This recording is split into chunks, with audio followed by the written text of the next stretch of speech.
Heart distributes blood and collects it by the help of 5 channels. Heart blood को distribute करता है different body cell को, और उन डिफरेंट बॉडी सेल से फिर ब्लड को कलेक्ट करता है वापस by the help of 5 channels. In 5 channel की मदद से, वो चैनल है artery, arterioles, capillaries, venues and veins. Heart blood को बांटता है बॉडी सेल को, और फिर बॉडी सेल से ब्लड को वापस ले लेता है by the help of 5 channels. ये 5 चैनल के द्वारा, ये 5 चैनल है artery, arterioles, capillaries, venues and veins. इस चीज को मैं समझने के लिए एक फिगर बनाता हूं हार्ट का। इस चीज को समझने के लिए मैं एक फिगर हार्ट का बनाता हूं। This is a heart, these are the 4 chambers of heart, this is the capillary, sorry, this is the auricle and this is the ventricle, left ventricle, right auricle, right ventricle. Blood is supplied, blood जो है left ventricle blood supply करेगा किसके अंदर, artery के अंदर, artery के द्वारा। Later on this artery divide into a number of arterioles, बाद में यही आर्टरी तमाम आर्टरियोल में डिवाइड हो जाता है। बाद में यही artery divide into a number of arterioles में डिवाइड हो जाएगा, और फिर ये arterioles, these arterioles divide into a number of capillaries, these arterioles divide into a number of capillaries। ये आर्टरियोल्स तमाम कैपिलरीज में डिवाइड हो जाते हैं।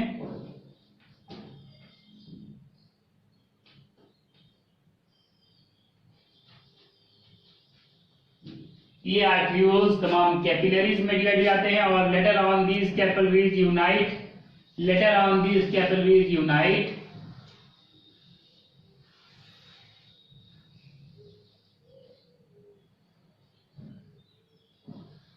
to form a number of venues,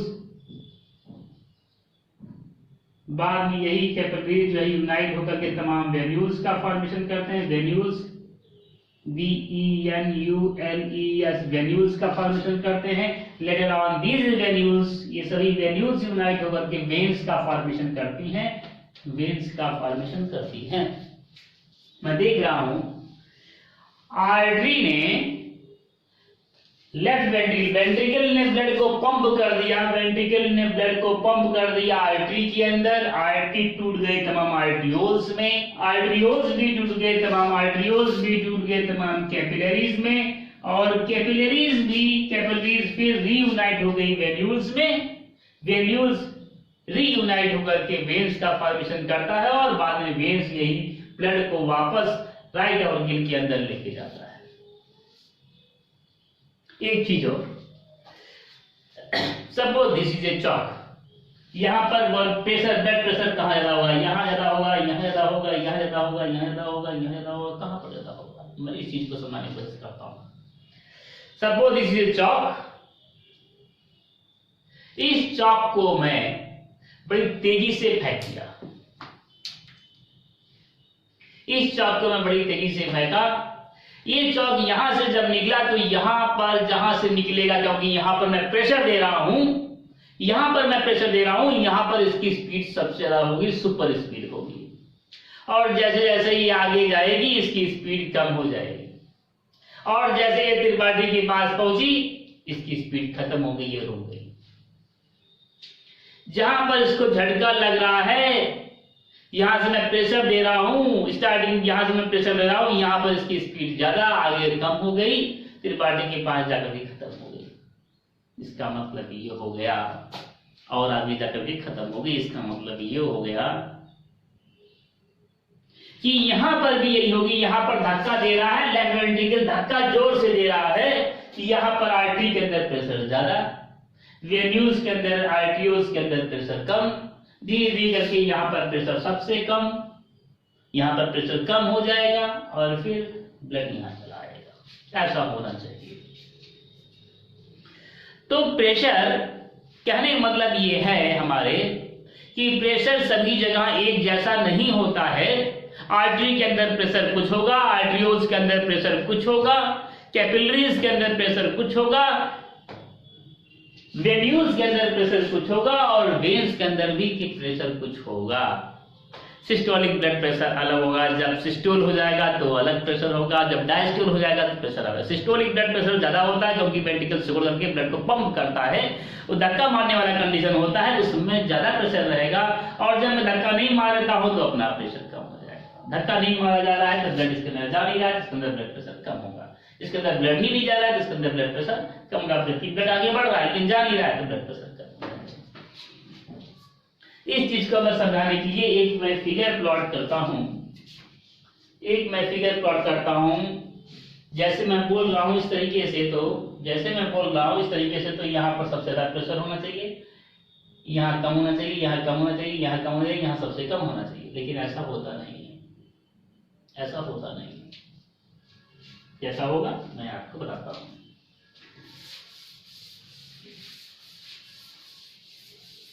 देखेंगे, बहुत इंटरेस्टिंग है। जिन लोगों को लिम्फ के बारे में जानकारी नहीं है तो ध्यान से इसको समझिए, बहुत इंपॉर्टेंट है।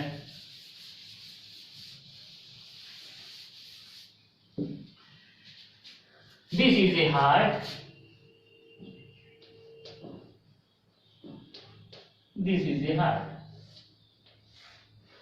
हार्ट से ब्लड गया आर्टरी में,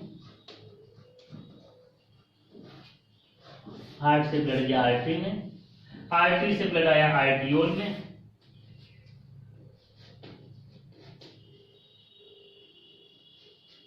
आर्टरी से ब्लड आ गया आर्टरियोल में, और आर्टरियोल से ब्लड आ गया कैपिलरीज में,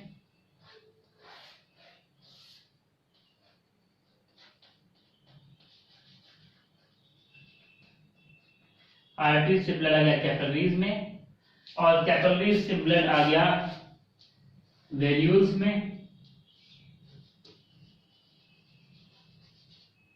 कैपिलरीज से ब्लड आ गया वेन्यूल्स में, और वेन्यूल्स से ब्लड आ गया, from venules blood comes in the veins, venules से ब्लड आ गया वेन्स में, और वेन्स से ब्लड वापस हार्ट में आ जाता है। ये चार्ट हो गया, ये फ्लो चार्ट हो गया।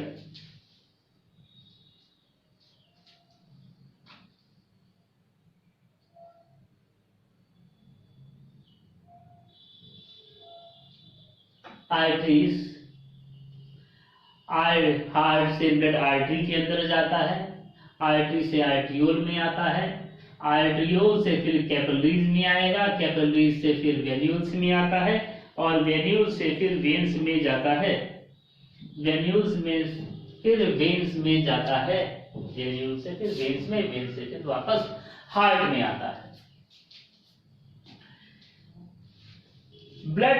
हार्ट ब्लड को पंप करता है जब आर्टरियोल्स के अंदर। तो मैं बताया था कि जो है यहाँ पर systolic blood pressure is equal to, in arteries systolic blood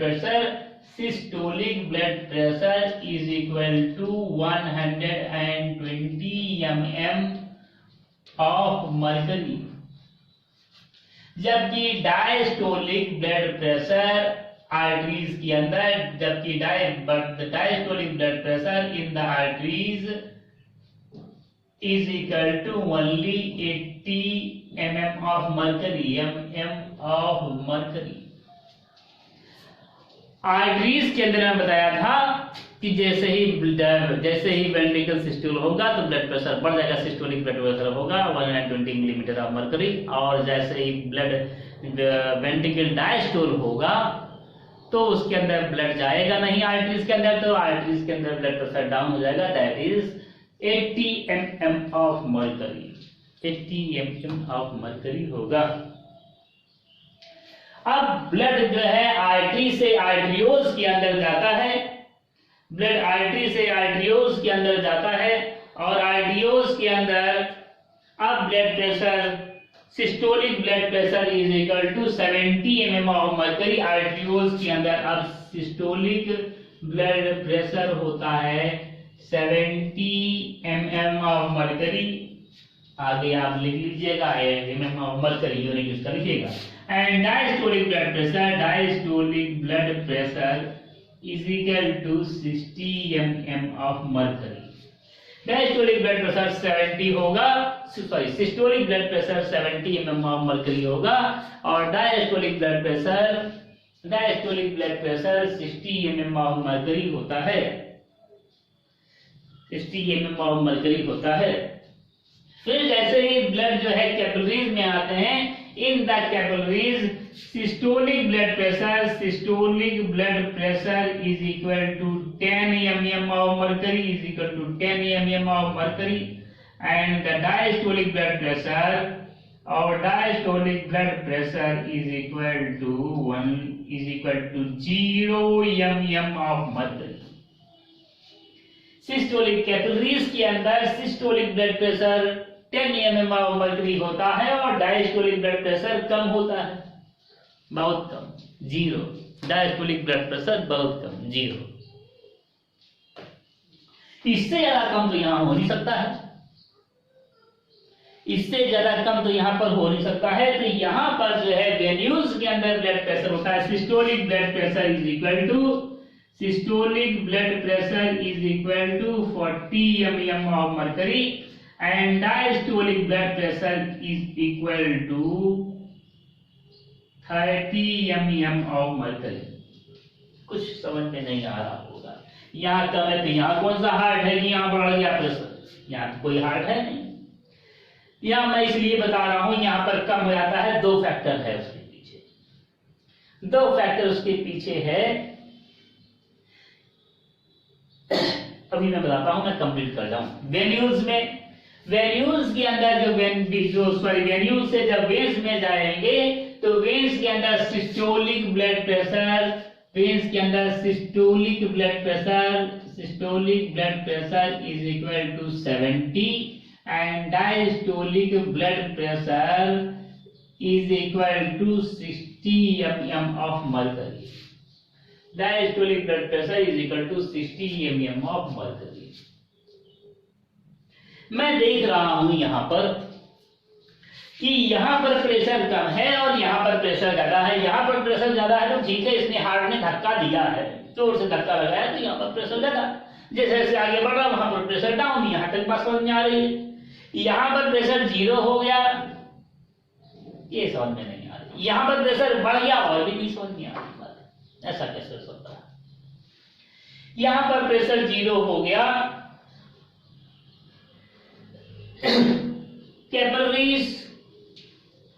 capillaries सिर्फ एक मेम्ब्रेन की बनी हुई होती हैं,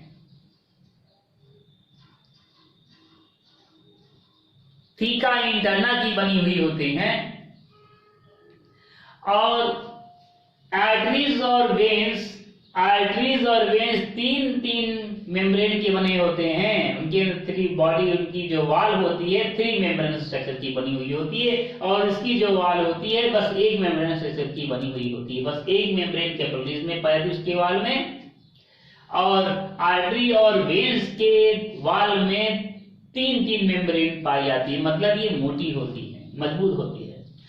यही अगर ब्लड प्रेशर, हमारे शरीर की अडॉप्टेशन देखिए, यही ब्लड प्रेशर अगर 70 mm ऑफ मर्करी जो था सिस्टोलिक और डायस्टोलिक 60 mm ऑफ मर्करी था, अगर यही ब्लड प्रेशर से ब्लड चला आता कैपिलरीज के अंदर तो जितनी भी कैपिलरीज है सबकी सब नष्ट हो जाती है, सबकी सब नष्ट हो जाती है।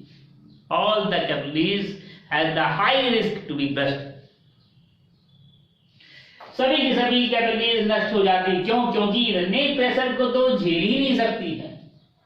उनकी दीवार बहुत पतली होती, बहुत बारीक होती है। ट्यूनिका इंटरना, जो अंदर वाला कैपिलरीज का जो अंदर वाला दीवार होता है, और ट्यूनिक कैपिलरीज की जो दीवार होती है उसको ट्यूनिका इंटरना बोलते हैं।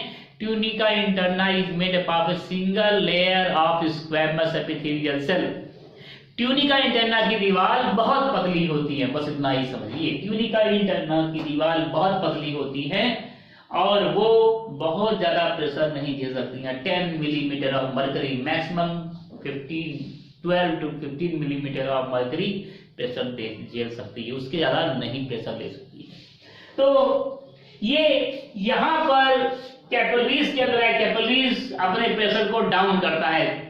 प्रेशर को झेलने की क्षमता, प्रेशर को कैसे डाउन हो सकता है? अगर नंबर ऑफ कैपिलरीज इंक्रीज हो जाए, यहाँ से ब्लड आ रहा है, यहाँ से इस तरीके से यहाँ से इतना पानी आ रहा है और इसको मैं ऐसे ऐसे ऐसे ऐसे ऐसे ऐसे ऐसे तमाम कैपिलरीज में बांट दूं, इस प्रेशर को, इस पानी को तमाम छोटी छोटी नालियों में बांट दूं, तो यहाँ प्रेशर कम हो जाएगा। हर एक नाली के अंदर यहाँ पर प्रेशर ज्यादा है, लेकिन छोटी छोटी छोटी छोटी बहुत छोटी छोटी छोटी छोटी छोटी छोटी छोटी छोटी छोटी छोटी छोटी छोटी नालियों में बांट दिया, कैपिलरीज में बांट दिया, तो कैपिलरीज के अंदर डेफिनेटली प्रेशर कम हो जाएगा, क्योंकि पानी का वॉल्यूम बहुत जगह पर, बहुत ब्रांचेस में बढ़ जा रहा है, तो वहां पर कैपिलरीज के अंदर इस तरीके से प्रेशर कम हो जाता है।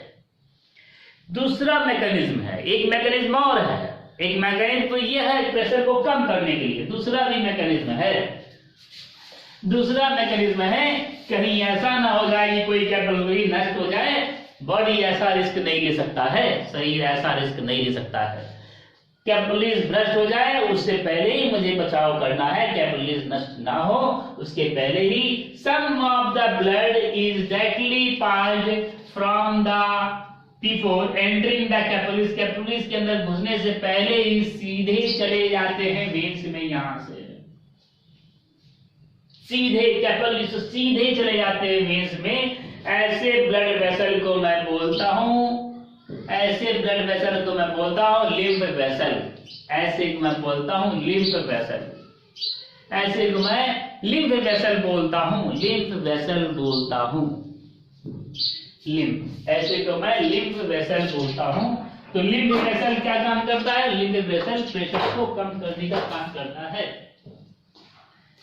लिम्फ वेसल प्रेशर को कम करने का काम करता है और लिम्फ वेसल से प्रेशर कम हो जाता है।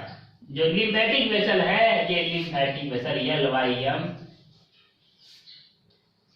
फैटिक vessel, VESSEL vessel, lymphatic vessel pressure को कम कर देता है। लिम्फेटिक वेसल यहां से कुछ फ्लूइड चली जाती है सीधे इसके अंदर। कौन सी फ्लूइड जाती है? यहां पर ब्लड है, blood consist of WBC, RBC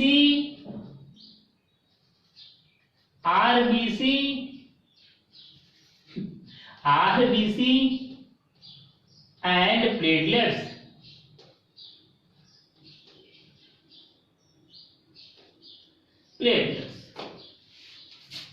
WBC, RBC and platelets, blood WBC, RBC, platelet consist करता है। और ये WBC, RBC, प्लेटलेट्स यहां तक आए, WBC, RBC, प्लेटलेट्स, ये सभी चीजें आ गया यहां तक। और प्लाज्मा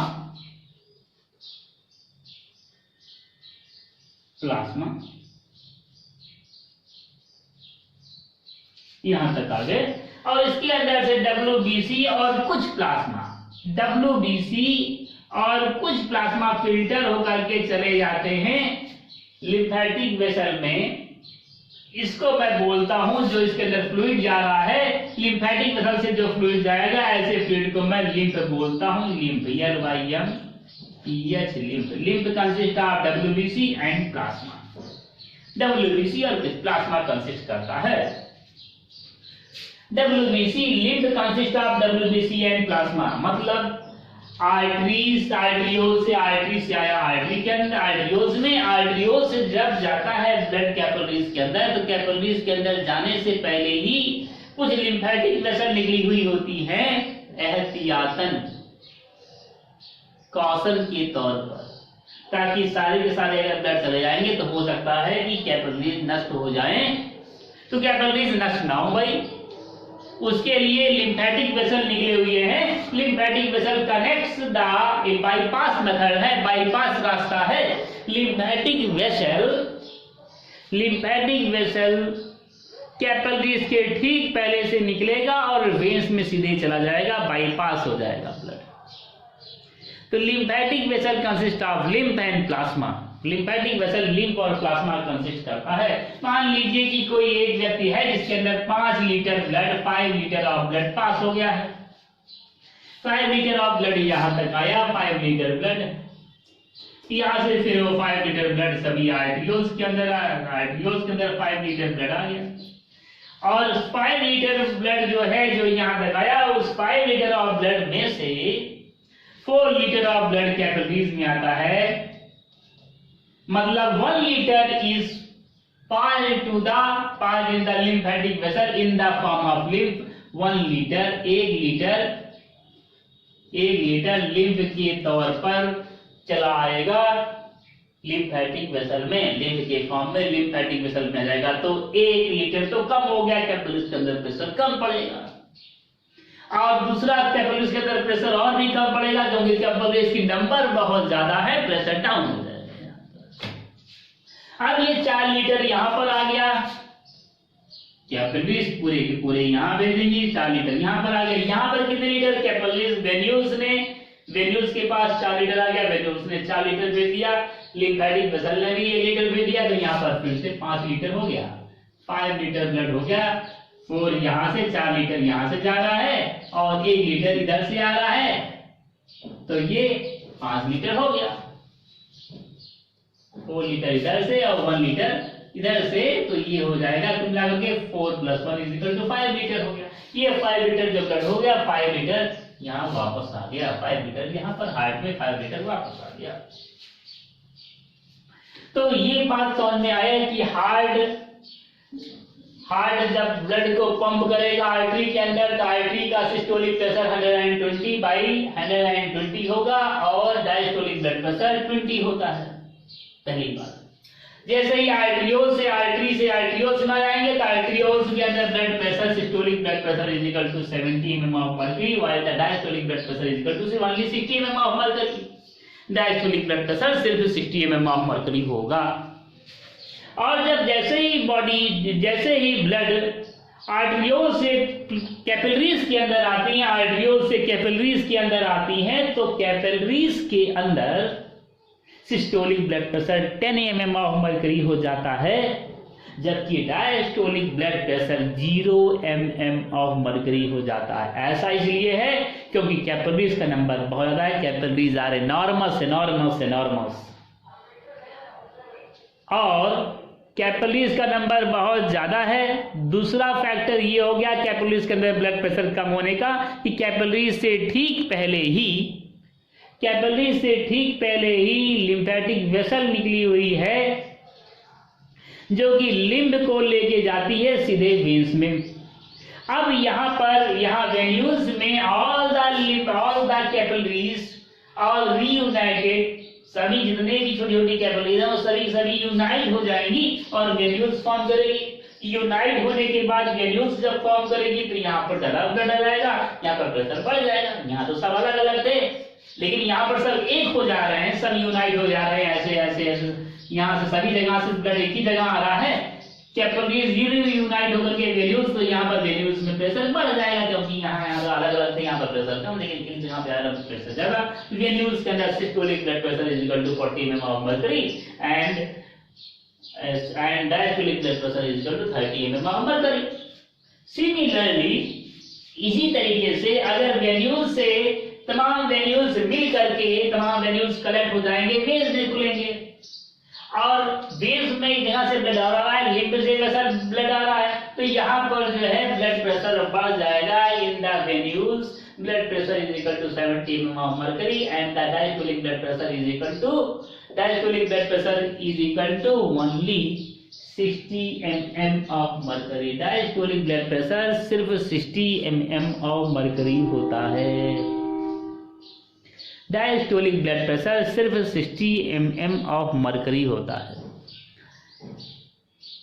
तो प्रेशर क्यों बढ़ा? क्योंकि वेन्यूल्स जो हैं, प्रेशर इसलिए बढ़ रहा है क्योंकि जो वेन्यूल्स हैं, वेन्यूल्स ब्लड को कलेक्ट करके वेन्स में इकट्ठा कर रही हैं, और जो है लिम्फेटिक वेसल भी वेन्स के अंदर ले जाकर के ब्लड को कलेक्ट करके इकट्ठा कर रही हैं। इस कारण से वेन्स के अंदर सिस्टोलिक और डायस्टोलिक दोनों ब्लड प्रेशर बढ़ गया। अब मैं बात करता हूं ratio of the systolic and diastolic blood pressure.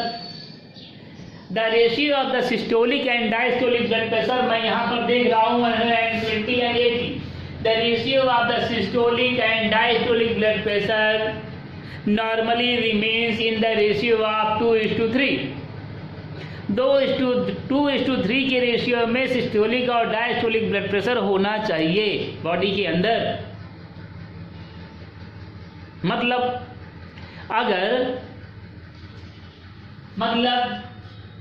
मैं ये कहूं कि अगर हमारे शरीर का systolic blood pressure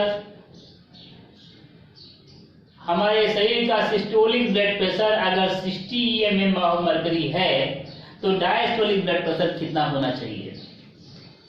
systolic blood pressure अगर 60 mm ऑफ मरकरी है तो डायस्टोलिक ब्लड प्रेशर कितना होगा? Ratio of the systolic blood pressure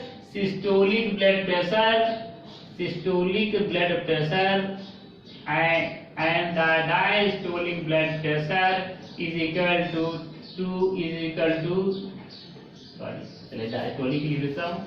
diastolic blood pressure and the systolic blood pressure is equal to 2:3। इसका सिस्टोलिक और डायस्टोलिक ब्लड प्रेशर 2:3 होता है। 2:3 होता है डायस्टोलिक ब्लड प्रेशर और सिस्टोलिक ब्लड प्रेशर। मतलब अगर सिस्टोलिक ब्लड, अगर मैं कहता हूं किसी व्यक्ति का diastolic blood pressure 60 mm of mercury है तो सिस्टोलिक कितना होगा? तो डायस्टोलिक ब्लड प्रेशर 2 है तो डायस्टोलिक ब्लड प्रेशर को 60 को मैं 2 से डिवाइड कर दूंगा तो आ जाएगा 30। 2 से डिवाइड कर दिया तो आ जाएगा 30। 2 से डिवाइड किया तो आ जाएगा 30 और 30 × 3 = 90 होना चाहिए।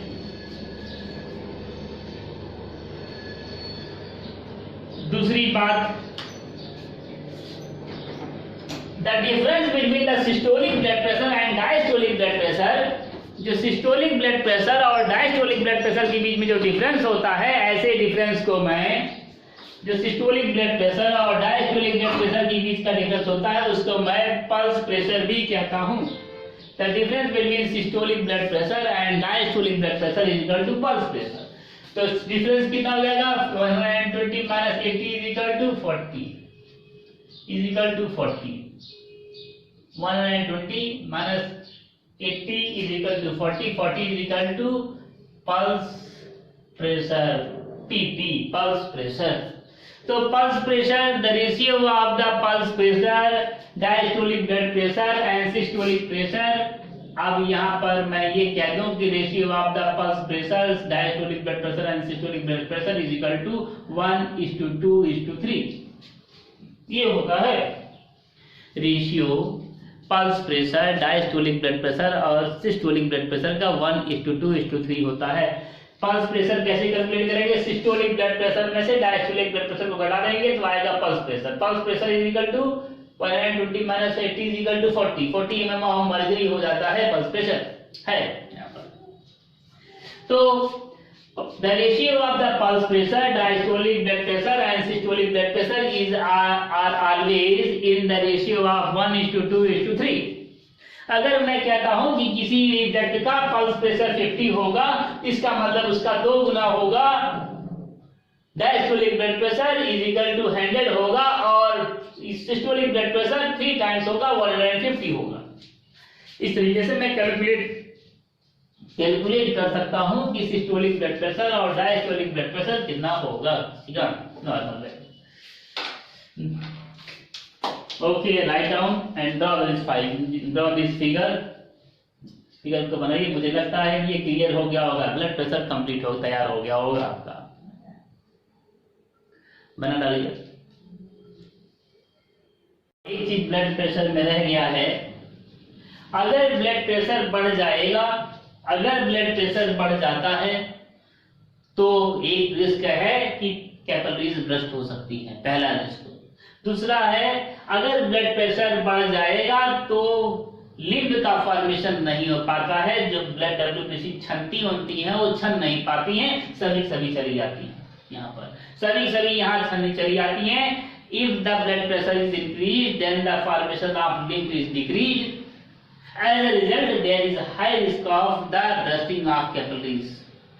अगर ब्लड प्रेशर बढ़ जाता है तो लिम्ब का फॉर्मेशन नहीं हो पाता है, छन नहीं पाती डब्ल्यूबीसी के अंदर लिम्ब। पहला चीज है लिम्ब का फॉर्मेशन डिक्रीज हो जाता है, और लिम्ब के फॉर्मेशन के डिक्रीज होने से बहुत रिस्क हो जाती है कैपिलरीज ब्रस्ट हो जाए। पहला, अगर ब्लड प्रेशर कम हो गया, if the blood pressure is decrease then the formation of lymph is increase. अगर ब्लड प्रेशर कम हो जाएगा तो लिम्ब ज्यादा बनेगा, कम होगा तो बढ़ेगा तो नहीं बनेगा, कम बनेगा।